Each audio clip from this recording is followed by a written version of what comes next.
Ok, muy buenas noches. Por aquí Mauricio otra vez, alias Mahmoud Abdel Nafi. Continuando con nuestra serie de videos, vamos a hablar, a continuar con la clase de la Escuela Dominical Ex Mormona. Para la semana de hoy, que se cumple el día de mañana domingo, vamos a ver tercer Nefi 27 hasta cuarto Nefi.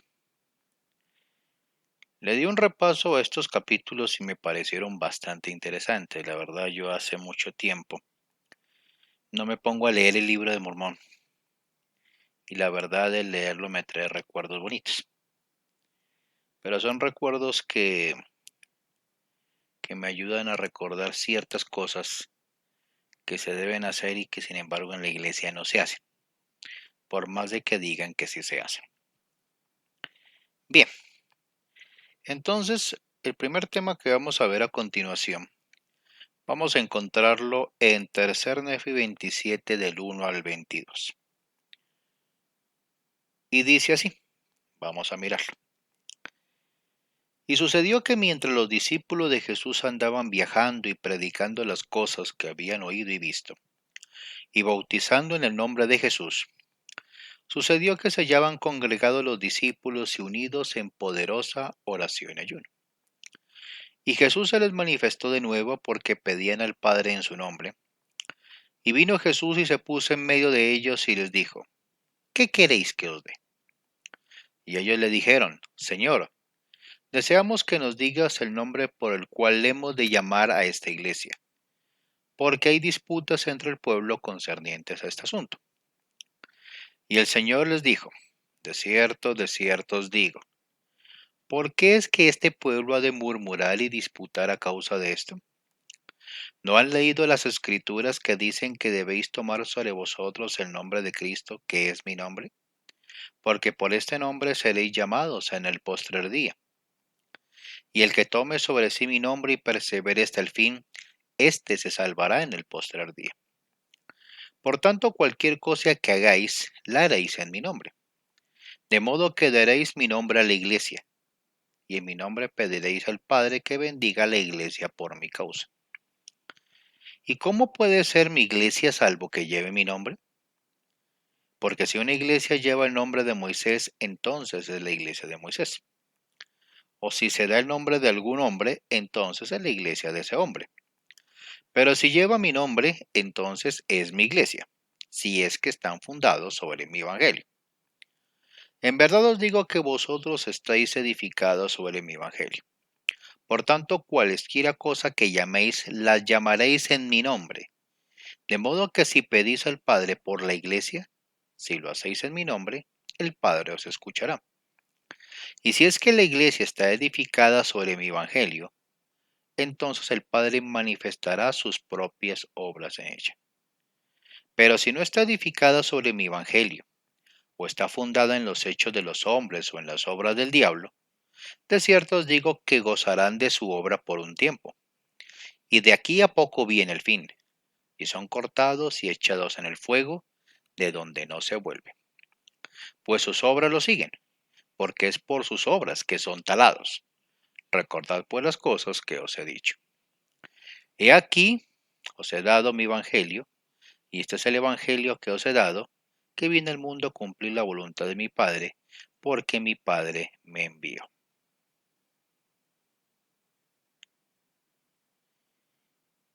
Sigamos entonces, y es interesante este versículo, ¿no?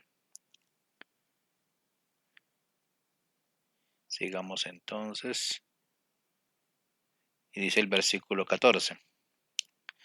Y mi Padre me envió para que fuese levantado sobre la cruz, y que después de ser levantado sobre la cruz, pudiese atraer a mí mismo a todos los hombres, para que así como he sido levantado por los hombres, así también los hombres sean levantados por el Padre, para comparecer ante mí, para ser juzgados por sus obras, ya fueren buenas o malas. Y es por esta razón he sido levantado. Por consiguiente, de acuerdo con el poder del Padre, Atraeré a mí mismo a todos los hombres para que sean juzgados según sus obras.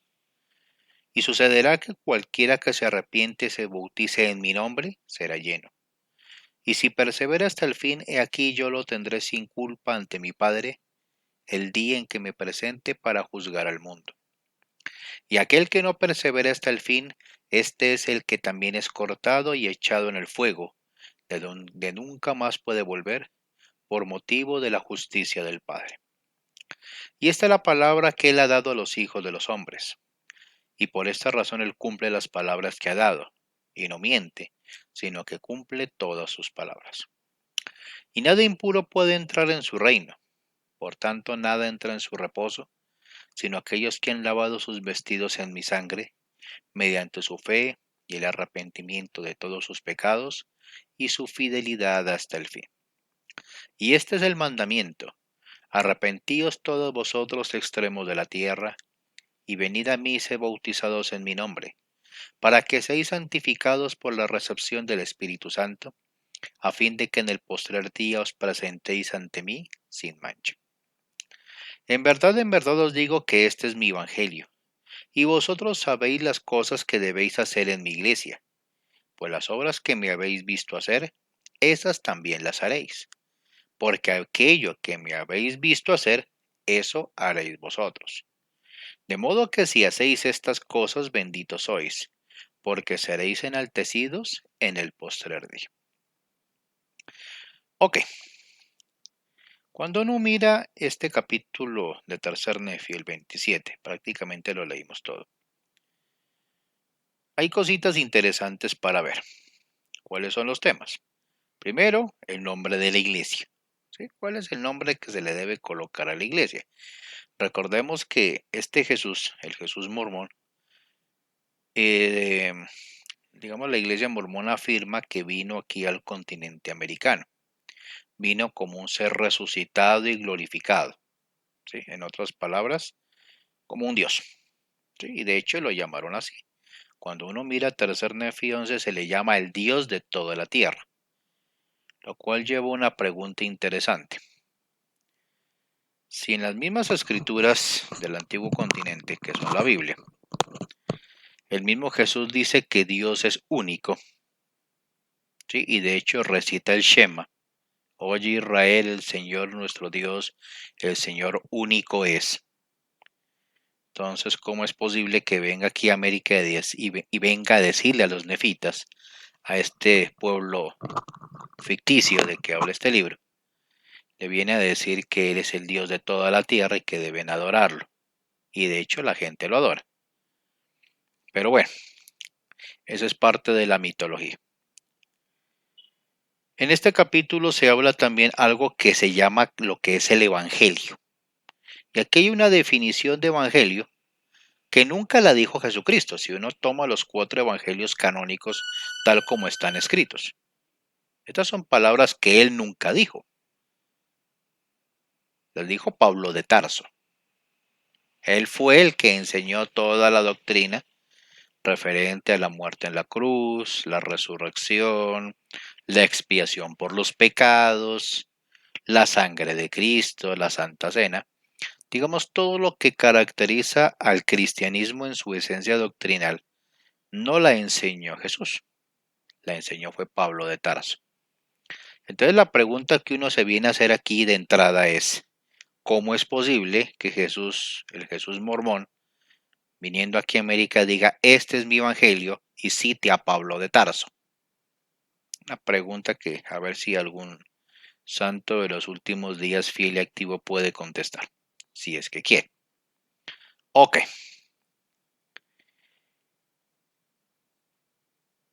Aquí hay una pregunta bien interesante, ¿cierto? Mirando la del manual. El manual le dice al maestro que haga la siguiente pregunta: ¿qué significa tomar su nombre sobre nosotros? Pues depende de qué clase de Jesús estemos siguiendo. Yo contestaría esa pregunta así. Si nosotros vamos a mirar a un Jesús como un Dios, como una deidad glorificada, como un ser inmortal y perfecto, pues básicamente la idea es que nosotros seamos dioses. ¿sí?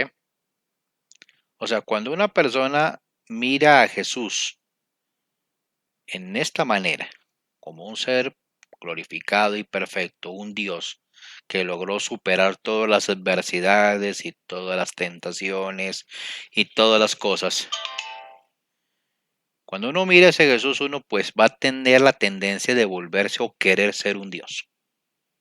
Y esta es la esencia del mormonismo, ¿sí? Por eso en alguna ocasión el presidente Lorenzo Snow, él dijo, como el hombre es, Dios una vez fue. Y como Dios es, el hombre puede llegar a ser. La hermana de él, del presidente Snow, Elisa, él compone un himno que se llama Oh mi Padre y repite esta enseñanza de su hermano. Entonces, si vamos a mirarlo de esta manera, diríamos, basándonos en una lógica simple, podríamos decir que la idea de que si Jesús es un Dios, nosotros tenemos que ser dioses, ¿sí? Eso por un lado. Pero por otra parte, si vamos a mirar a Jesús desde el punto de vista de los libros sagrados reales, ¿sí? De los antiguos, o sea, en este caso la Biblia, vamos a encontrar a Jesús como un mensajero de Dios, como un ser humano sin pecado, un ser humano que tuvo que pasar por dificultades, tentaciones, hambre, sed, rechazo, calumnias, intentos de asesinato. Y si lo vemos de esta forma, el hecho de ser un discípulo, un seguidor de Cristo, es una tarea más complicada, porque implica un mayor compromiso, una mayor dedicación, y realmente es hacer el esfuerzo diario por imitarlo. El Jesús bíblico, ¿qué es lo que nos enseña? Yo sigo a Dios, Él es mi Señor, Él es mi Dios, yo le oro, yo le pido, yo le suplico, Él me contesta mis súplicas, ¿sí? En virtud de la santidad que Dios me ha dado. Y les digo a ustedes, esfuércense como yo soy. Pero ya el Jesús mormón cambia. Cuando se habla del Jesús mormón aquí en Tercer Nefi, ya estamos hablando con un Dios corpóreo, un Dios inmortal, con un Dios perfecto, entre comillas, ¿cierto? Pero ese Dios perfecto más se parece a un Dios griego y no a un seguidor del monoteísmo, como lo muestra el Jesús bíblico. Entonces, habría que ver cuál es la clase de mentalidad que un verdadero discípulo de Cristo debe seguir. ¿Seguimos el lineamiento del Jesús mormón o seguimos el lineamiento del Jesús bíblico? Aquí hay otro punto importante en el manual. Dice, dice textualmente, dice, ¿por qué el nombre de la iglesia? Es básicamente lo que dice, ¿no? Dice, bueno, escribamos el nombre completo de la iglesia en la pizarra. El nombre completo de la iglesia mormona, la secta mormona, su nombre oficial es la Iglesia de Jesucristo de los Santos de los Últimos Días. Es interesante porque esta es como la cuarta versión del nombre de la iglesia. Si uno toma Doctrina y Convenios, se llamaba la Iglesia de Cristo.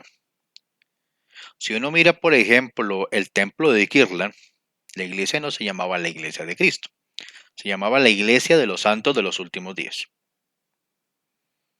Ya a lo último, en una supuesta revelación, aparece el Jesús mormón diciendo, el nombre de mi iglesia será la Iglesia de Jesucristo de los Santos de los Últimos Días. Ya digamos que ese fue el nombre oficial. Con el paso del tiempo, digamos, salió de manera popular el peyorativo, el apelativo de mormón. ¿Por qué? Porque un santo de los últimos días cree que el libro de Mormón es la palabra de Dios. Entonces, todo aquel que crea que este libro es un libro sagrado, un libro revelado por Dios, pues se le conoce como mormón, como mormón. El detalle es que durante mucho tiempo, muchos años, y de hecho yo me acuerdo en mis tiempos de misionero, se nos decía que había una frasecita muy común, creo que de la época de David O'Mackey, y era: ser mormón es ser feliz. Sea feliz, sea mormón. Sí, el nombre mormón se utilizó como una manera de mostrarle a la gente, digamos, hacer una publicidad a la iglesia. Em, el primo presidente de la iglesia, o sea, hay que recordar, todo presidente de la iglesia es un profeta, es un vidente, es un revelador. En esa época el presidente Benson sacó un discurso y dijo textualmente: Dios me ha revelado la absoluta necesidad de llevar el libro de Mormón al mundo. A mí, en lo personal, cuando vi esa liado en esa conferencia, me impactó muchísimo. ¿Sí? Dice: Dios me ha revelado la absoluta necesidad. O sea, ¿qué persona se puede decir eso? Decía yo, o sea, solamente un profeta de Dios. Bien, yo le creí en el discurso. O sea, me impactó bastante y yo era una de las personas más felices repartiendo el libro de Mormón por el mundo porque el Señor lo había dicho, de acuerdo a las palabras de su profeta. Ok, pasan los años, llega el 2018-2019 y aparece otro presidente de la iglesia llamado Russell M. Nelson. Y este señor dice haber recibido la inspiración divina para decir lo siguiente: no se debe usar más el nombre mormón, porque eso es una victoria para Satanás. A ver, pensémoslo bien. Durante más de 100 años se utiliza el nombre mormón para mostrar y dar a conocer la iglesia. Y luego este mismo Jesús Mormón, que parece que cambia más de opinión que periódico norteamericano, sale a decir que ya no es buena idea decir la palabra mormón. O sea, un profeta contradice a otro en menos de 100 años. Esto ya debe hacer sonar las alarmas a cualquier persona santo de los últimos días. ¿Sí? Entonces, aquí hay una parte interesante que dicen que lo mandan uno a leer. Son las palabras del mismo presidente Nelson. Ah, no, el presidente M. Russell Ballard, digo aquí, me equivoco. ¿Sí? Y él lo dice de esta manera. O sea, ¿por qué llamar a la iglesia por su nombre? La iglesia de Jesucristo, de los santos, de los últimos días. ¿Sí? Cuando me decían a mí: ustedes son de la iglesia mormona, pues yo en mis tiempos de misionero contestaba: bueno, el mormón es un apodo, pero el nombre oficial de la iglesia es este. Y uno procedía a dar la explicación. ¿Cuál es la explicación? Y vamos a leer lo que decía el elder Ballard. He pensado mucho sobre la razón por la que el Salvador le dio un nombre de 11 palabras a su iglesia restaurada. Parece largo, pero si lo consideramos una reseña descriptiva de lo que es la iglesia, de repente se vuelve maravillosamente breve, sencillo y preciso. ¿Cómo podría una descripción ser más directa y clara y aún así expresarse en tan pocas palabras? Cada palabra es aclaratoria e indispensable. La palabra la indica la posición única de la iglesia restaurada entre las religiones del mundo. Las palabras iglesia de Jesucristo declaran que esta es su iglesia. Y lo manda uno a leer 3 Nefi 27:8. Y dice, aquí el Jesús mormón aparece diciendo eso. ¿Y cómo puede ser mi iglesia salvo que lleve mi nombre? Porque si una iglesia lleva el nombre de Moisés, entonces es la iglesia de Moisés. O si se le da el nombre de algún hombre, entonces es la iglesia de ese hombre. Pero si lleva mi nombre, entonces es mi iglesia, si es que están fundados sobre mi evangelio. Es interesante que cite este versículo. ¿Sí? Nunca en la vida los seguidores de Moisés se hicieron llamar iglesia de Moisés. Jamás. Ningún judío dice eso. Ni antes, ni hoy, ni lo va a decir nunca. ¿Sí? Ellos, digamos, como en árabe, por ejemplo, los israelitas se les dice los Banu Israel. los hijos de Israel. Digamos, un judío, cuando se refiere al profeta Moisés, lo hace con muchísimo respeto y lo llama mensajero de Dios, profeta de Dios, el profeta Moisés. Los musulmanes, por ejemplo, cuando nos referimos a profetas como Moisés o como Jesús, usamos una frase que se dice alayhi salam, que traducido significa la paz sea con él. ¿Sí? Es una muestra de respeto hacia los mensajeros de Dios. Cuando nos referimos a Abraham, Isaac, Ismael, Jacob, cualquiera de los 12 nombres de los hijos de Israel, siempre decimos alayhi salam, la paz sea con ellos. Cuando nos referimos a Jesús, hijo de María, Jesús el Cristo, también le decimos alayhi salam. Y a todos los profetas bíblicos los llamamos de esa manera. A Elías el profeta, Eliseo, bueno, tantos nombres al profeta David, al profeta Salomón, ¿sí? Los llamamos de esta manera. Pero sabemos que ellos fueron mensajeros divinos llevando un único mensaje. Amarás a Dios con todo tu corazón, alma, mente y fuerza, y amarás a tu prójimo como a ti mismo. Entonces esta frase que aparece diciendo el Jesús mormón es curiosa, ¿sí? Si una iglesia lleva el nombre de Moisés, nunca los israelitas hicieron eso, ¿sí? Si se le da el nombre de algún hombre, ¿sí? O sea, ni siquiera una iglesia cristiana hace eso. Lo que pasa es que son los nombres que queremos, la gente de afuera de esas iglesias les da. Por ejemplo, decir la iglesia menonita, o la iglesia campbelita, o los adventistas de los séptimo día, o la organización de los testigos de Jehová. Bueno, son nombres que le da la gente a sus organizaciones religiosas. Pero hay un punto interesante en este versículo que dice, pero si lleva mi nombre, entonces es mi iglesia, si es que están fundados sobre mi evangelio. Vamos a ver hasta qué punto el mormonismo está fundado sobre el evangelio de Cristo. Pero bueno, sigue diciéndole el del Ballard. De los santos. Significa que sus miembros lo siguen a él y se esfuerzan por hacer su voluntad, guardar sus mandamientos y prepararse una vez más para vivir con él y nuestro Padre Celestial en el futuro. Santo sencillamente se refiere a aquellos que procuran santificar su vida mediante el convenio de seguir a Cristo. Vamos a comparar esta definición con lo que hacen los santos de los últimos días, y lo digo entre comillas, porque eso no se está llevando a cabo colectivamente hablando. Un santo de los últimos días es una persona que se autopercibe superior a los demás porque está en la iglesia verdadera.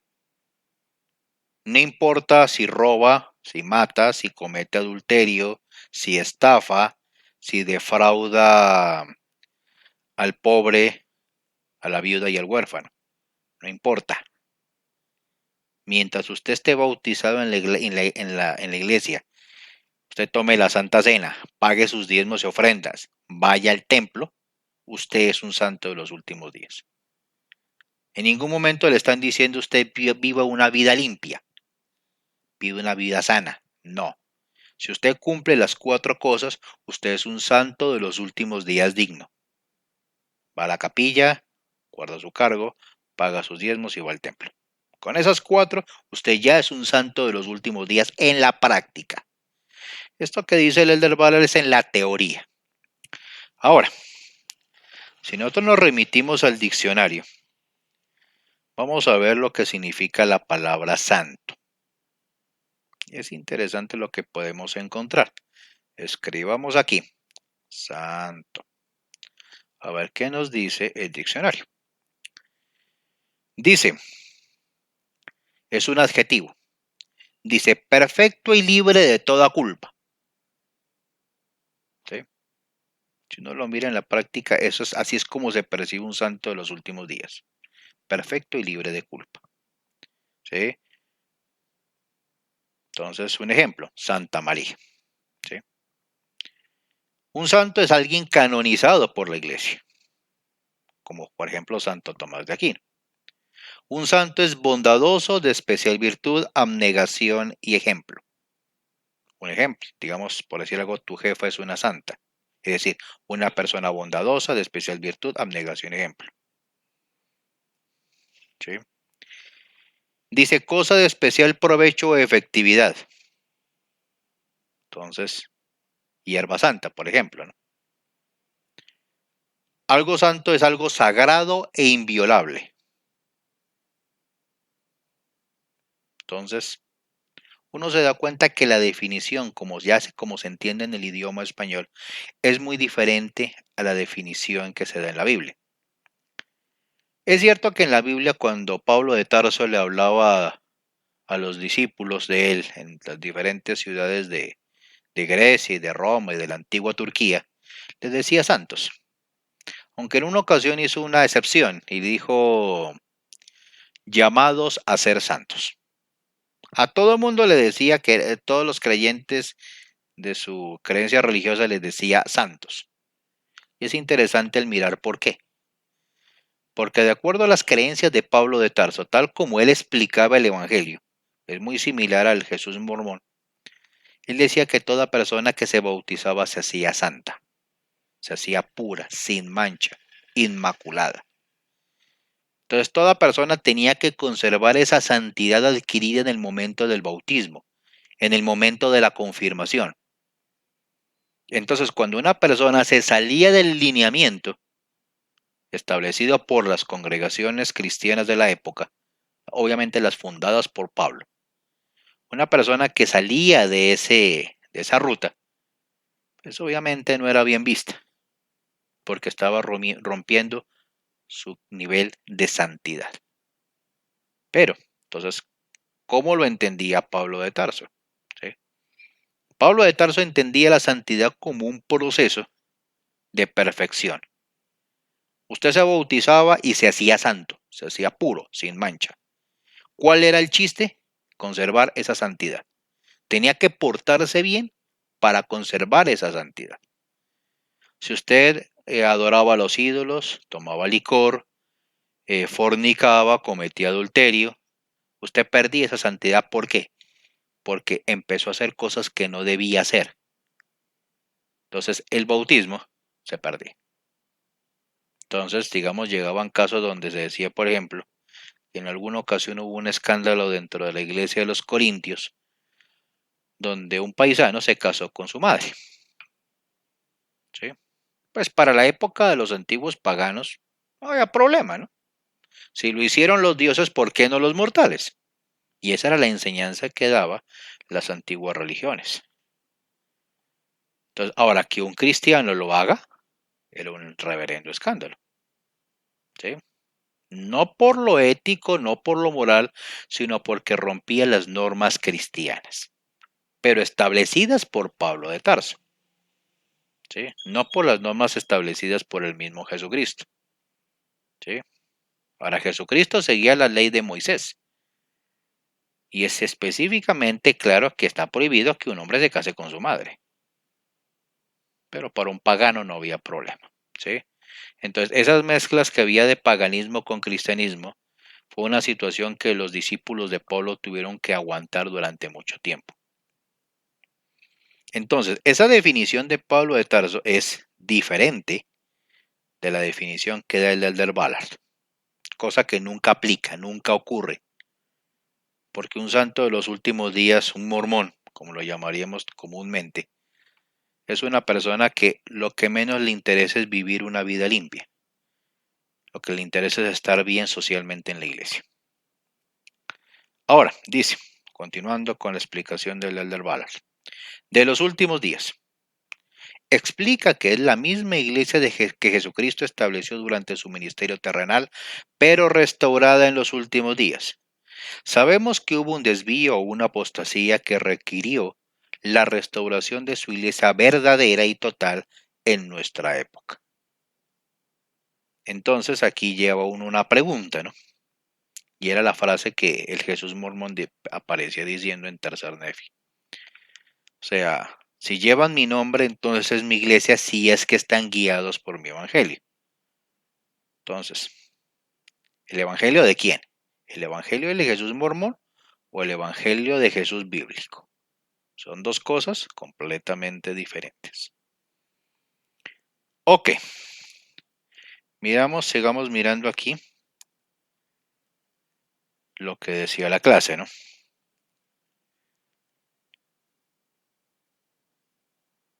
Aquí nos invita, siguiendo con el manual, nos invita a que miremos tercer Nefi 27 al 22, que ya lo vimos, ¿cierto?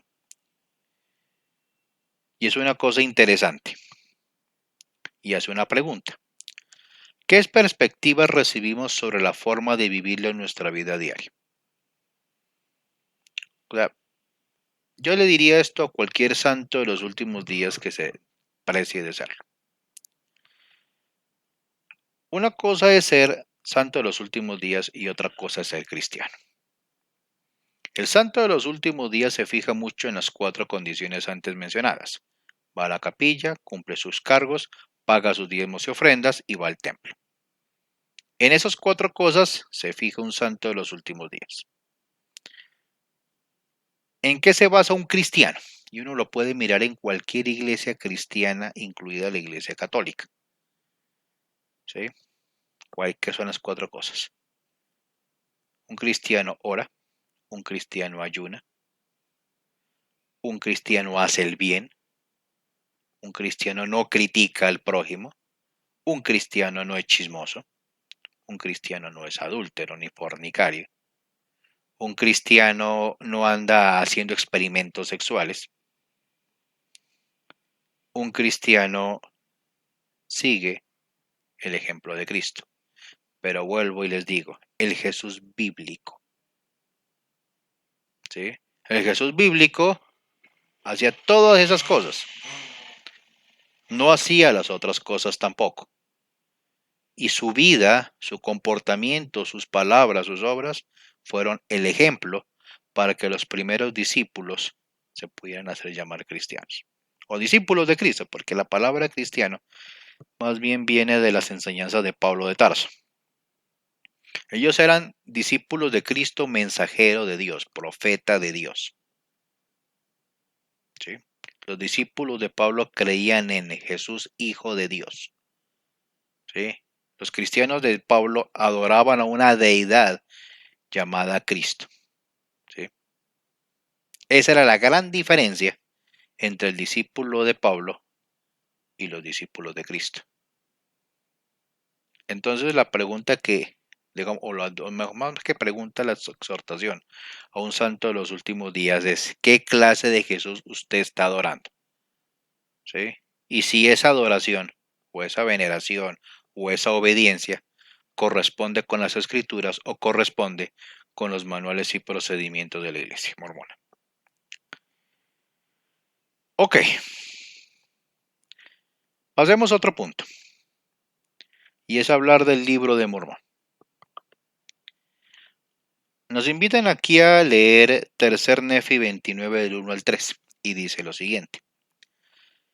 Aquí el Jesús mormón le sigue hablando a los originales 12 apóstoles nefitas, y les dice esto, según el relato. Y ahora bien, he aquí os digo que cuando el Señor en su sabiduría juzgue prudente que lleguen estas cosas a los gentiles, según su palabra, entonces sabréis que ya empieza a cumplirse el convenio que el Padre ha hecho con los hijos de Israel, concerniente a su restauración a las tierras de su herencia. Y podréis saber que las palabras del Señor que han declarado los santos profetas se cumplirán todas. Y no tendréis que decir que el Señor demora su venida a los hijos de Israel. Y no tenéis por qué imaginaros en vuestros corazones que son en vano las palabras que se han hablado. Pues he aquí el Señor se acordará del convenio que ha hecho con su pueblo de la casa de Israel. Aquí, o sea, es interesante lo que dice aquí el Jesús mormón. O sea, vuelve a tocar el tema del recogimiento de Israel. Como si Israel fuera la gran cosa. ¿Sí? Ahí está el problema. Es cierto, y uno lo mira muy bien en el Antiguo Testamento, que cuando a través del profeta Moisés, la paz sea con él, convoca a los hijos de Israel, los saca de la esclavitud de Egipto. Él les dice una frase, porque sois mi pueblo escogido, mi real sacerdocio. Bueno, pero había una condición que es repetida hasta la saciedad en el Antiguo Testamento. Se lo dijeron una y otra vez. Siempre y cuando guardéis mis mandamientos. Este Jesús mormón utiliza la idea del recogimiento de Israel no basado en la obediencia, no basado en la rectitud, está basado en el linaje, en la sangre. Esa es la gran diferencia entre el Jesús mormón y el Jesús bíblico. ¿Sí? O sea, este Jesús mormón es un sionista. ¿Sí? Apoya algo que se conoce comúnmente con el nombre de la causa de Sion. Y estamos hablando de un Israel no basado en los mandatos de Dios, no basado en la obediencia o la sumisión a Dios. Está basado en el hecho de que son una raza escogida. Así como en alguna ocasión, en un capítulo de Los Simpson, había una cuestión de problema con Krusty el payaso. Ustedes algunos se acordarán. Krusty el payaso estaba pidiendo ganarse un Oscar. Sí, o sea, ya era justo, decía él, que él ganara un Oscar. Y le decía, ¿por qué? Porque soy judío. Entonces, él fue a hacer el reclamo a la Asociación de Artistas Judíos y entonces le dijeron que tenía que presentarse a las oficinas en Nueva York. Entonces en la escena aparece que Krusty entra al edificio, dice Asociación de Artistas Judíos y hay una frase que dice, donde los elegidos siempre serán los elegidos. Esa era la mentalidad de Krusty el payaso. Al transcurrir el capítulo, al final termina ganándose el Oscar. No por su habilidad, no por su talento, no por sus dones artísticos, sino por el hecho de ser judío. Esa mentalidad que aparece en ese capítulo de Los Simpson es la misma mentalidad del Jesús mormón. Entonces, todos los hijos de Israel, ¿sí? de las 12 tribus, tienen que ser recogidas. No se está hablando en ningún momento de obediencia a la ley de Dios. Se está hablando de la raza. ¿Sí? Como raza tienen que ser recogidos. ¿Sí? Entonces, aquí empieza a contradecir el Jesús mormón todo el Antiguo Testamento partiendo desde Primera y Segunda de Reyes en adelante. ¿Sí? Cuando uno empieza a recordar historia patria y uno darse cuenta que los hijos de Israel sistemáticamente violaron los mandamientos de Dios, sistemáticamente se volvieron idólatras, sistemáticamente se volvieron como las demás naciones, ¿sí? Nunca fueron los hijos de Israel nunca fueron una nación que dijera establezcamos la rectitud de la tierra, sobre la tierra. Demos a conocer al Dios único. Nunca. O sea, era muy raro, a menos que hubiera un profeta que los estuviera atacando una y otra vez. Los hijos de Israel tienen una frase que es muy común y la primera vez que aparece, al que ha leído la Biblia, es en Primera de Samuel. Cuando el profeta Samuel la pasa con él, por mandato divino, les indica a los israelitas que toca hacer un cambio de gobierno. ¿Por qué? Porque digamos, los hijos del profeta, pues no se habían portado apropiadamente. Y la gente estaba pidiendo un cambio de gobierno.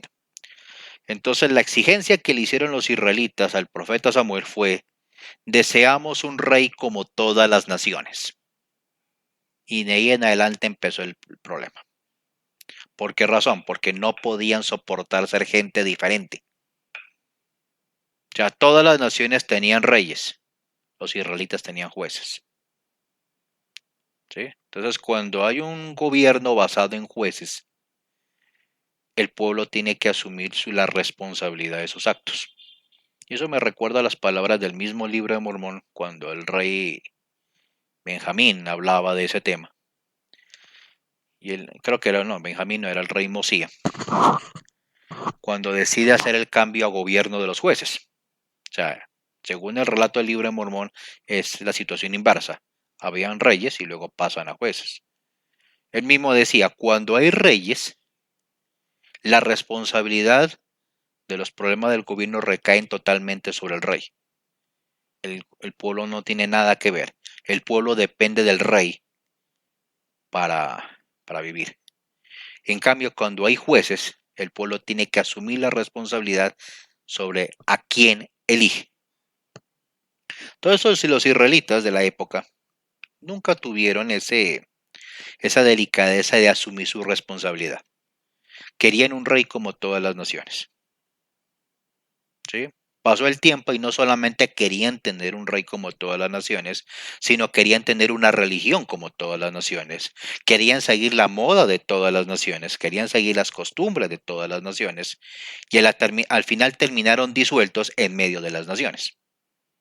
¿Sí? Entonces, toda esa parte del Antiguo Testamento, inclusive la he hecho más para atrás, desde Primera de Samuel hasta Malaquías, este Jesús mormón completamente se desliga y empieza a hablar de un recogimiento de un Israel literal, de una raza llamada hijos de Israel.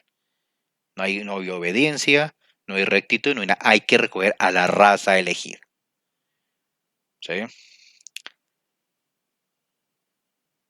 Entonces, lo que dice claramente el Jesús mormón es que una de las señales de ese recogimiento de esa raza elegida aparece con este libro de Mormón. ¿Sí? Y si uno lo mira, ya han pasado casi 200 años. Y en ninguna parte se ven las 12 tribus de Israel, a menos que usted reciba una bendición patriarcal que le digan usted de Judá, usted de Manasés, usted de Efraín, usted de Dan, de Isaacar, de Zabulón, de Neftalí o de cualquiera de las otras tribus.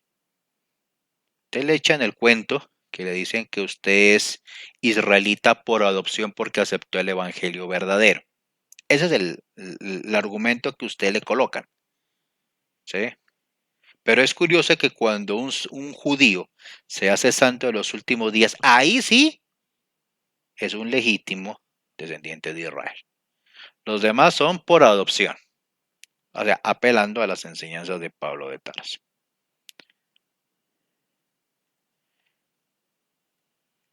Ahora, me mandan aquí a Tercer Nefi 29, 4 al 9. ¿Qué dice? Aquí dice el Jesús mormón. Y cuando veáis que estas palabras aparecen entre vosotros, no desdeñéis ya más los hechos del Señor, porque la espada de su justicia se halla en su diestra. He aquí, si en aquel día despreciáis sus obras, él hará que pronto os alcance. Hay de aquel que desdeñe los hechos del Señor. Sí, hay de aquel que niega el Cristo y sus obras. Sí, hay de aquel que niegue las revelaciones del Señor y del que diga que el Señor ya no obra por revelación, ni por profecía, ni por dones, ni por lenguas, ni por sanidades, ni por el poder del Espíritu Santo. Sí, hay de aquel que en ese día diga para obtener lucro que Jesucristo no puede hacer ningún milagro, porque el que diga esto vendrá a ser como el hijo de perdición para quien no hubo misericordia según la palabra de Cristo. Sí, y ya no tenéis que escarnecer ni desdeñar a los judíos, ni hacer burla de ellos, ni de ninguno del resto de la casa de Israel, porque aquí el Señor se acuerda de su convenio con ellos y hará con ellos según lo que ha jurado. Por tanto, no vayáis a suponer que podéis volver la mano derecha del Señor a la izquierda, para que no ejecute su juicio para el cumplimiento del convenio que ha hecho a la casa de Israel. Bien, detalles interesantes de esto, ¿no? Dice que cuando aparezca el libro de Mormón no lo debemos desdeñar, porque es una evidencia, una prueba evidente, según la iglesia, de que las obras de Dios, los convenios del Señor se van a cumplir. Volvemos al tema del Israel literal. Ahora, aquí hay unas frases interesantes, ¿no? Tienen parte real, pero hay situaciones que son grises aquí. Dice, hay de aquel que desdeñe los hechos del Señor y hay de aquel que niega el Cristo y sus obras. Mi pregunta, ¿cuál Cristo? ¿El Jesús bíblico o el Cristo mormón? Empecemos por ahí. ¿Sí? ¿A cuál de los dos, o sea, a cuál de los dos, si lo desdeño, voy a tener problemas? ¿A cuál de los dos? Primera cuestión. Dice ahí de aquel que niegue las revelaciones del Señor y que el Señor no obra ni por revelación, ni por profecía, ni por dones, ni por lenguas, ni por sanidad, ni por el poder del Espíritu Santo. Entonces, una pregunta para los santos de los últimos días fieles. ¿Dónde se encuentran dones de lenguas? Por ejemplo. Y todos sabemos que José Smith explicaba que el don de lenguas es la habilidad sobrenatural de aprender un idioma. Ok. Dice ni por sanidades. Todas las bendiciones de salud que dan los líderes de la iglesia, ¿se cumplen? No todas.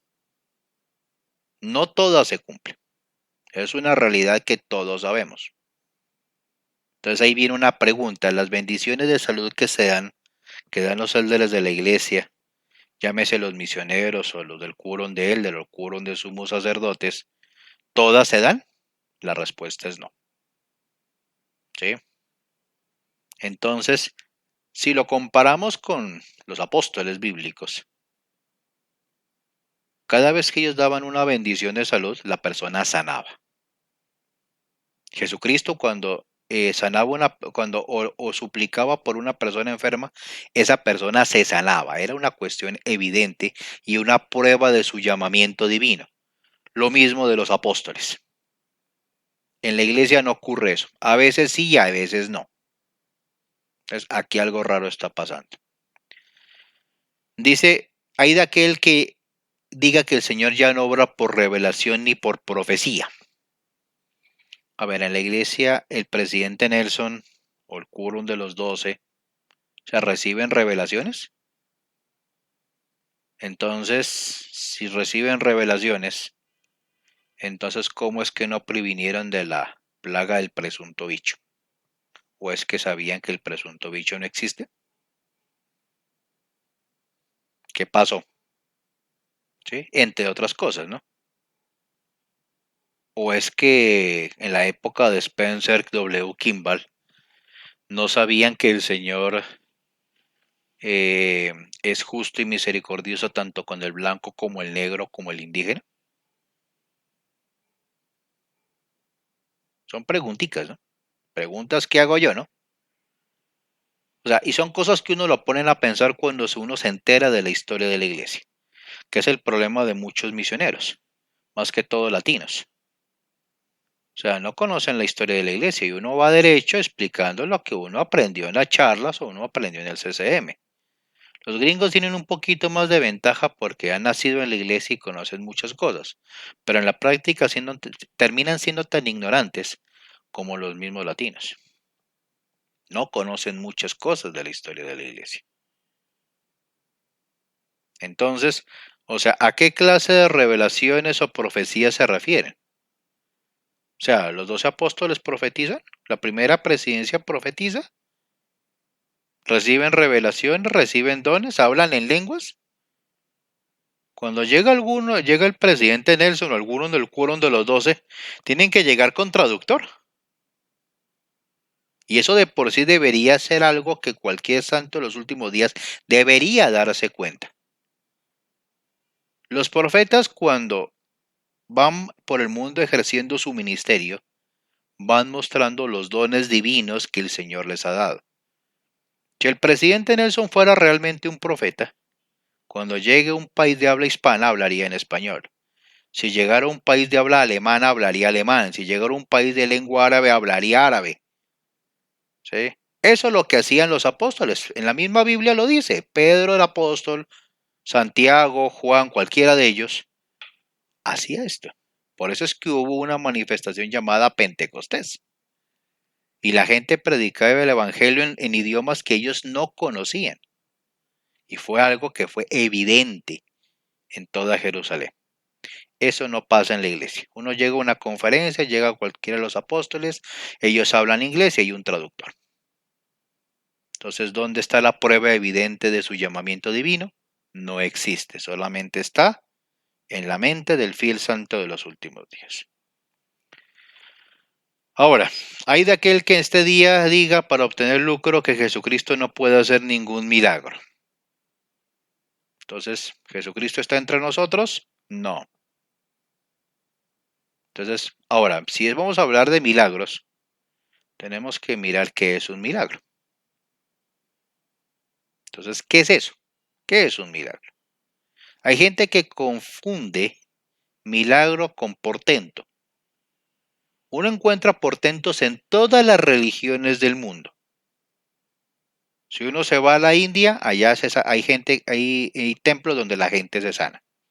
Si uno se va a Irán, en la ciudad de Qom, los musulmanes chiitas pueden recibir bendiciones y sanidades.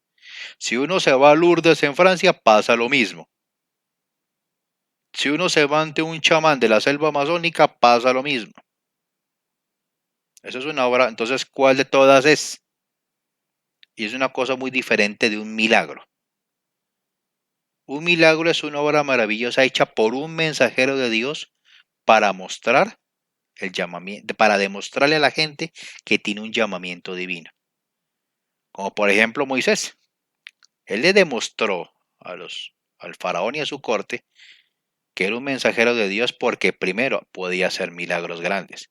Partió un mar en dos, llevó plagas, bajo maná del cielo, bajo codornices, ¿sí?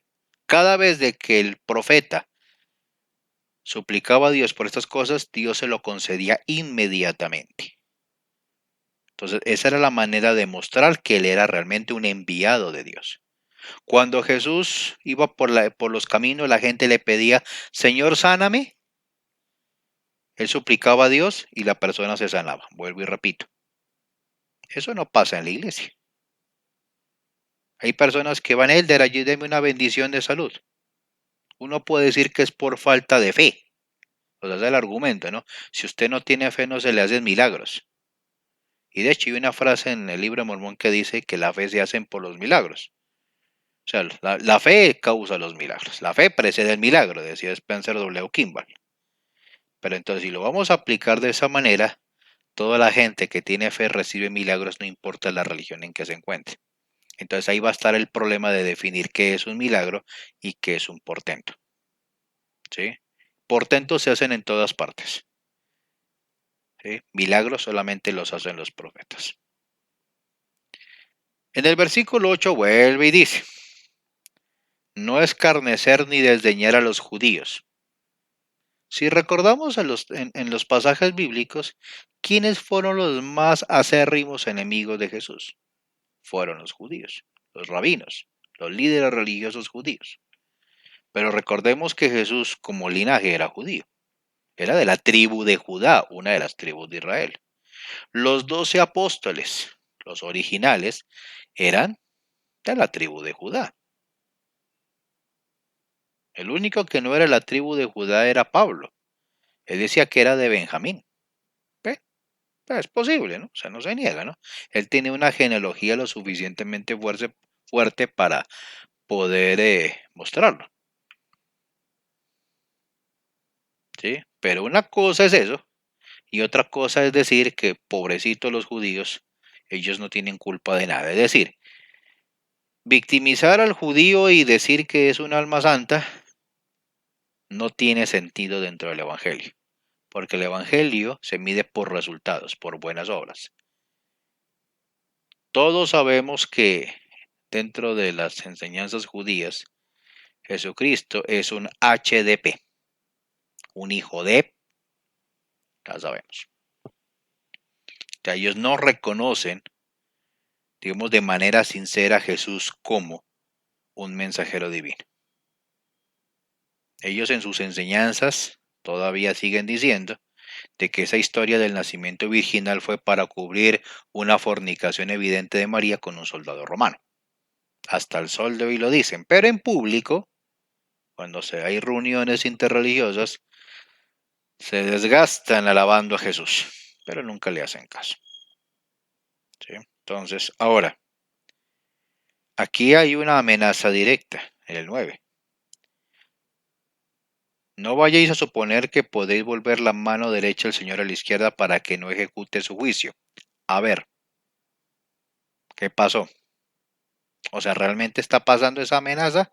No ha ocurrido. Pero ¿qué sí ha ocurrido? En Europa, por ejemplo, está prohibido hablar mal del holocausto, criticarlo, está prohibido. Son 5 años mínimo de cárcel por criticar el holocausto. ¿Por qué? Porque se supone que los judíos son víctimas. ¿Sí? Hablemos del holocausto, sí, porque por ese tema, ¿sí? Todo el mundo tiene que tener compasión del judío. Pero no porque realmente lo hayan sido, sino porque hay una ley que ellos mismos promovieron y que han logrado imponer en toda Europa. ¿Sí? Entonces, todo aquel que cuestione o niegue el holocausto, ¿sí? Se hace acreedor a penas de cárcel. En la iglesia mormona no se niega el holocausto. Antes, pobrecito el judío, venga, véngase para aquí que aquí lo consolamos. Pero hay una cosa curiosa, ¿sí? Si uno mira esto, ¿no? O sea, ¿hasta dónde va el doble rasero de la iglesia? Esto es lo que aparece en el libro de Mormón. Pero cuando se trata de hacer obra vicaria por gente de la raza judía, ellos son los primeros en decir que no se la hagan. Y la iglesia simplemente dice, respetamos la decisión del pueblo judío. ¿Al fin qué? Entonces, ese es el problema que existe. O sea, si realmente ellos aceptaran el llamamiento divino, entre comillas, de José Smith, ellos por lo menos tendrían que considerar la idea de hacerse santo de los últimos días. Y en realidad son muy pocos los que lo hacen. ¿Sí? Algo raro debe estar pasando. Esa es la cuestión. Ahora pasemos a Cuarto Nefi. En Cuarto Nefi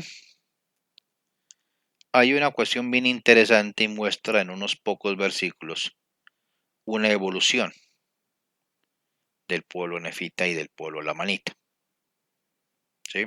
Entonces, por ejemplo, uno empieza del versículo 1 y dice, y aconteció que pasó el año 34 y también el 35, y aquí los discípulos de Jesús habían establecido una iglesia de Cristo en todas las tierras circunvecinas, y cuando iban a ellos y se arrepentían verdaderamente de sus pecados, eran bautizados en el nombre de Jesús y recibían el Espíritu Santo.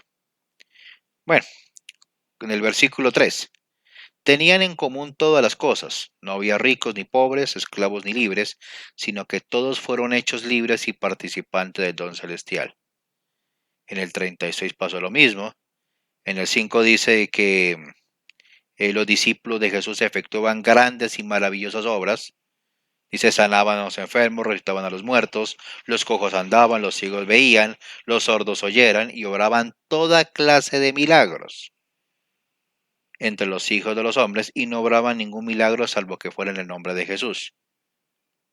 Si aceptamos el relato como verídico, simplemente está confirmando lo que ya les dije antes.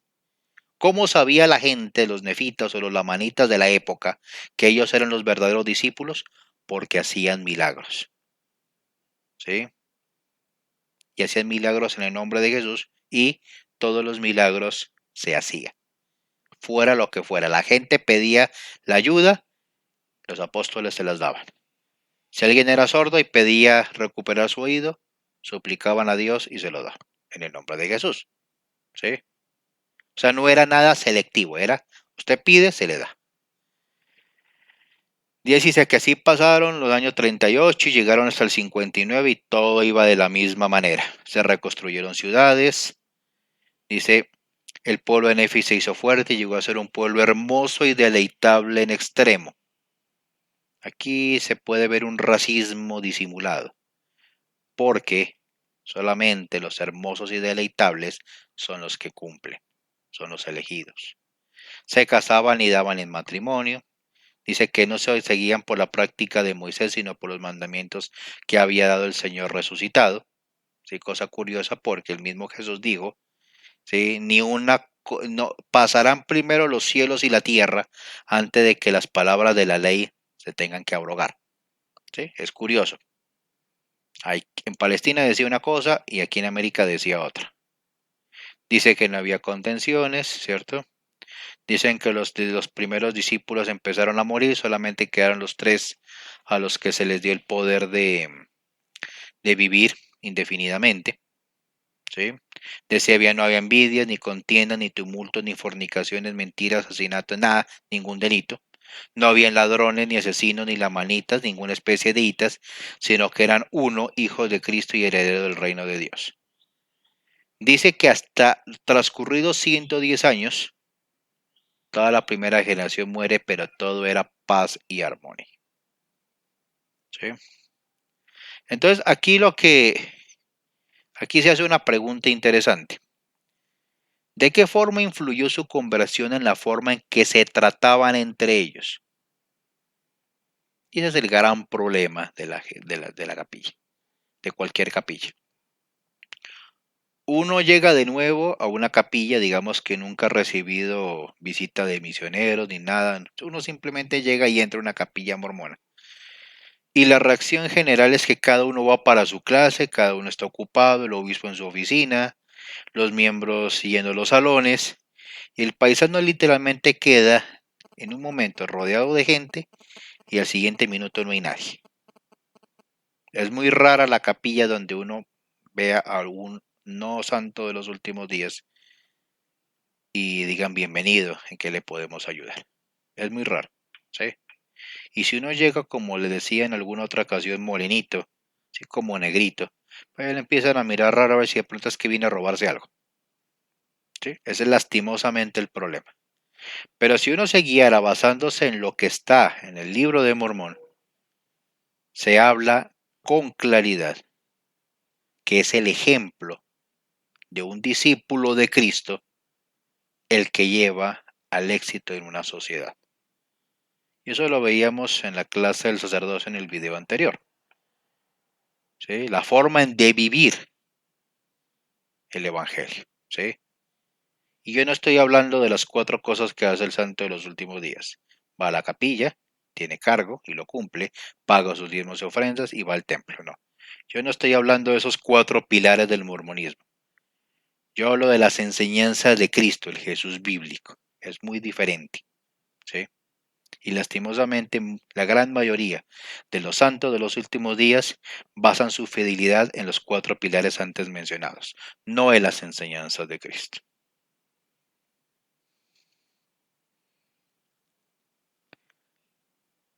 Aquí le dicen a uno mirar cuarto en F1:17. Bueno, ya lo habíamos visto. No había hitas ni una clase de divisiones sociales o de naciones.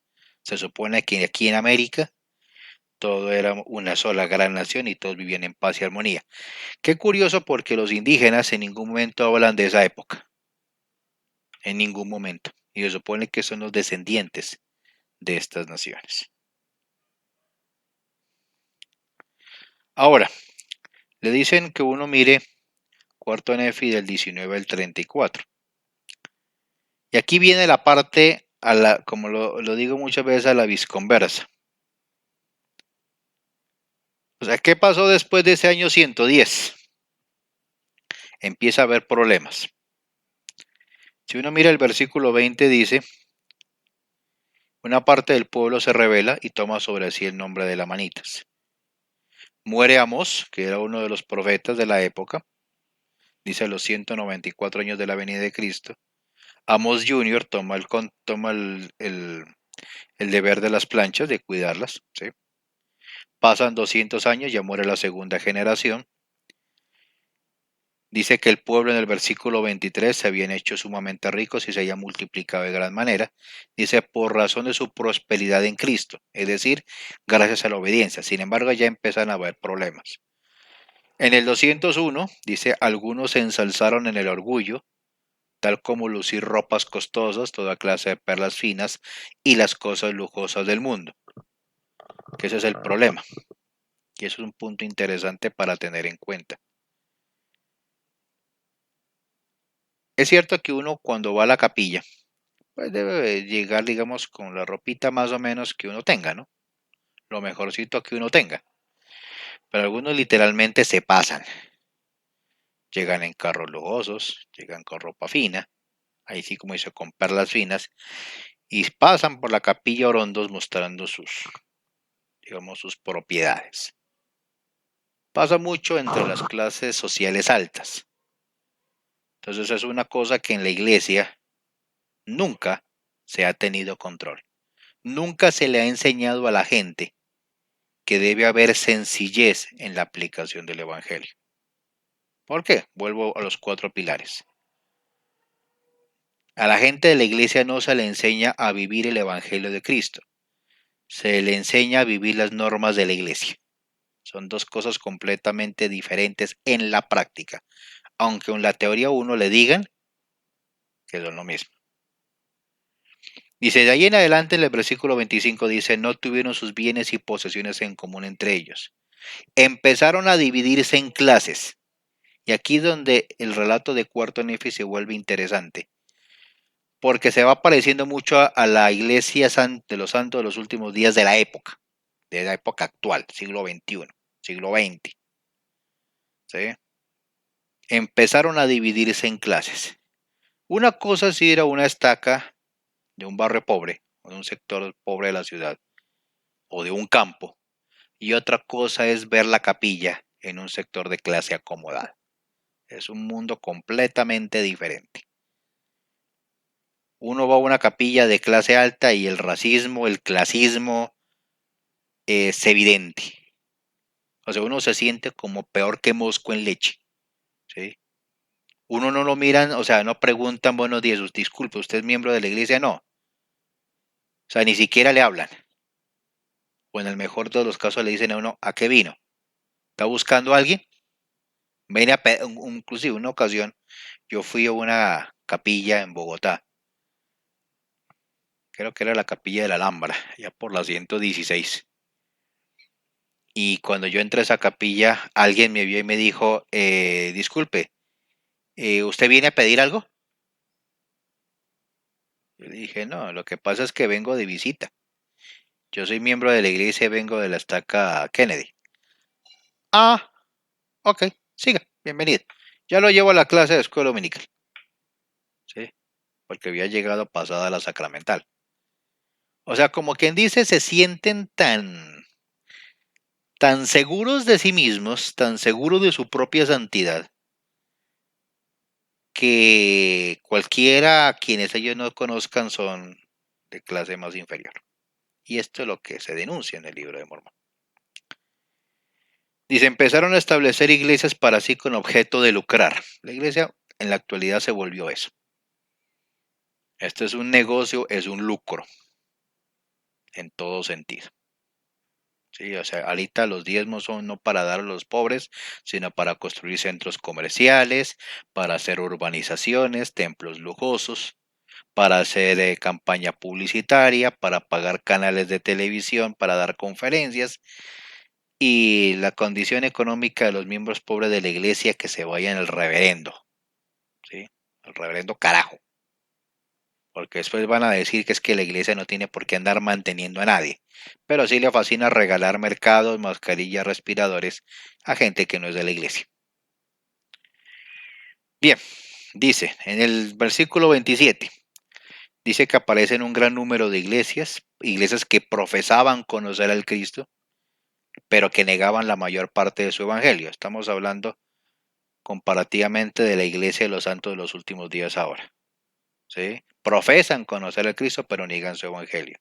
Toleraban toda clase de iniquidades y administraban lo que era sagrado a quienes les estaba prohibido por motivo de no ser dignos. Está pasando mucho en la iglesia ese tema. Abusos sexuales, crímenes, asesinatos. Y la iglesia lo único que hace es pagarle a los periódicos para que no den la noticia. Eso es un pan de cada día en Estados Unidos, en muchas partes de Latinoamérica. ¿Sí? Se toleran iniquidades.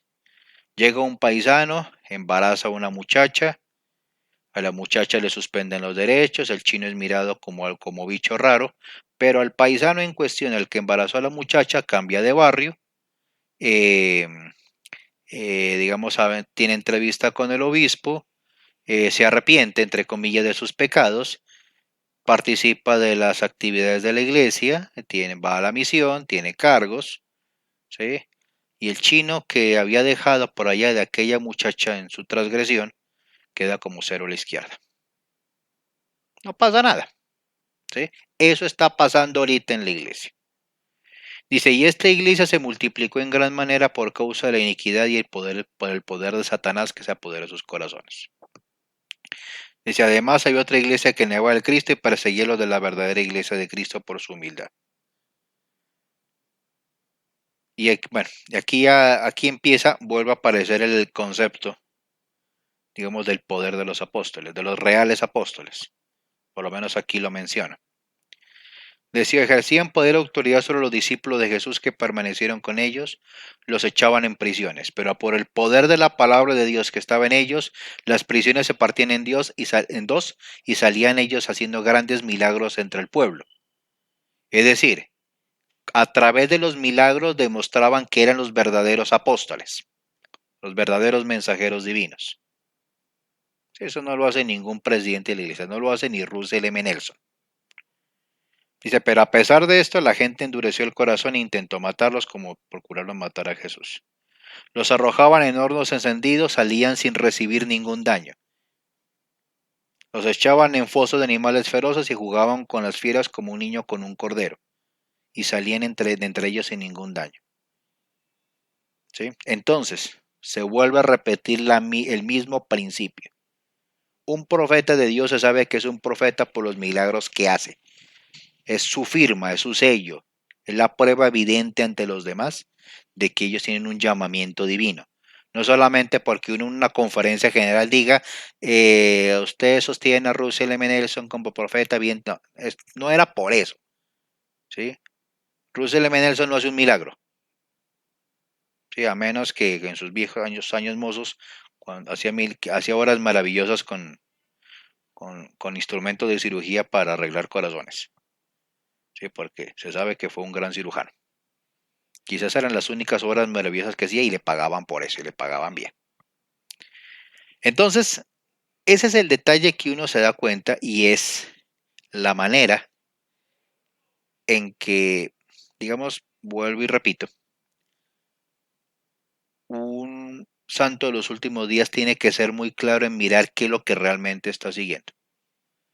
¿Está siguiendo al Jesús mencionado en la Biblia o está siguiendo al Jesús enseñado por la iglesia? ¿Sí? Está siguiendo a un ser humano que por la gracia de Dios hizo milagros, obras poderosas, que dio ejemplo, que era una persona santa, pura y casta, o está usted venerando al Jesús mormón, que básicamente es un dios griego, un dios romano, con superpoderes, más o menos parecidos a los X-Men, ¿sí? ¿Qué clase de Jesús usted está adorando? Yo por mi parte al primero. O sea, esa es la idea que tengo y que he aprendido y conozco y acepto. Es al Jesús que aparece en la Biblia, ¿sí? Y posteriormente en el Corán. Un mensajero de Dios que por la gracia de Dios enseñó a amar a un único Dios verdadero. Ok, ahorita pues ya terminamos la clase, ya se acabaron los temas de hoy.